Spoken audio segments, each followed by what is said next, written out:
Hi hello welcome back to my channel. അപ്പോൾ എല്ലാവർക്കും സുഖമല്ലേ ഫ്രണ്ട്സ്? ഇന്നതാണ് ഞാൻ ലല്ലൂസിൻ്റെ ഹോസ്പിറ്റൽ യാത്രൻ്റെ രണ്ടാം ഭാഗമായിട്ട് വന്നതാണ് കേട്ടോ. സത്യം പറഞ്ഞാൽ അത് ഇത്ര ചെറിയൊരു വീഡിയോ ആയിരുന്നെങ്കിൽ ഞാൻ ഒരിക്കലും അത് രണ്ടാം പാർട്ടിക്ക് വിടില്ലായിരുന്നു. ഫസ്റ്റിലെ എങ്ങനെയും ഉൾക്കൊള്ളിച്ചിരുന്നു.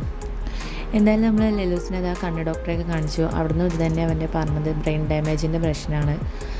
അതാണ് അവൻ്റെ കണ്ണിന് കാഴ്ചക്കുറവും കാര്യങ്ങളൊന്നും നമ്മളോട് അരവിന്ദെന്ന് പറഞ്ഞിരുന്നു, ഹോസ്പിറ്റലിൽ നിന്ന് പറഞ്ഞിരുന്നു. ഞാൻ പറഞ്ഞല്ലോ ഇതിൻ്റെ മുമ്പ് ഷോർട്ട് വീഡിയോയിലൊക്കെ അത് പറഞ്ഞിട്ടുണ്ട്. എന്നാലും ഈ വീഡിയോ ഫുള്ളാക്കണമല്ലോ, വ്ളോഗാകുമ്പോൾ ഞാൻ ഫസ്റ്റ് പാർട്ട് ഇട്ട് സെക്കൻഡ് പാർട്ടായി നിങ്ങളോട് പറയേണ്ടതല്ലേ. പിന്നീട് നമ്മൾ റൂമിലേക്ക് തിരിച്ച് വന്നിട്ടു. ഇന്ന് തന്നെയാണ് നമുക്ക് ഡോക്ടറിൻ്റെ അപ്പോയിൻമെൻറ്റ് ഉള്ളത്. മെയിനായിട്ട് അവനെ കാണിക്കുന്ന ന്യൂറോളജിസ്റ്റിൻ്റെ അപ്പോയിൻമെൻറ്റ് ഉള്ളത്. അപ്പം മാഡത്തിന് രാത്രി 8 മണിക്ക് പിന്നെ നമുക്ക് അപ്പോയിൻമെൻറ്റ് ലാസ്റ്റ് ടോക്കനായിരുന്നു. കുറേ നേരം വെയിറ്റ് ചെയ്ത് ഒരു 10 മണിയാവാൻ നേരത്തെ മാഡത്തിനെ കണ്ടിറങ്ങിയത്. അതും കഴിഞ്ഞ് നമ്മൾ മെഡിസിൻ വാങ്ങി റൂമിലേക്ക് എത്താൻ ഏകദേശം ഒരു 1.5 അതായത് 1.5 മണിക്കായിട്ടോ.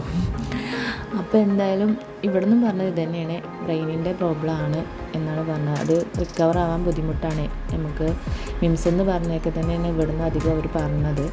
എന്നാലും നമ്മൾ സെക്കൻഡ് ഒരു ഓപ്ഷൻ എടുക്കണം എന്ന് കരുതിയിട്ട് തന്നെയാണ് ഇങ്ങോട്ട് വന്നത് കേട്ടോ. അവിടുന്ന് പറഞ്ഞത് ഫുള്ള് വിശ്വാസം അല്ലാണ്ടല്ല, നമുക്കൊരു ഹോപ്പ് നമ്മൾ കരുതുമല്ലോ വേറെ എവിടെയെങ്കിലും പോയാന്നുള്ള ആ രീതിക്ക് തന്നെയാണ് വന്നത്.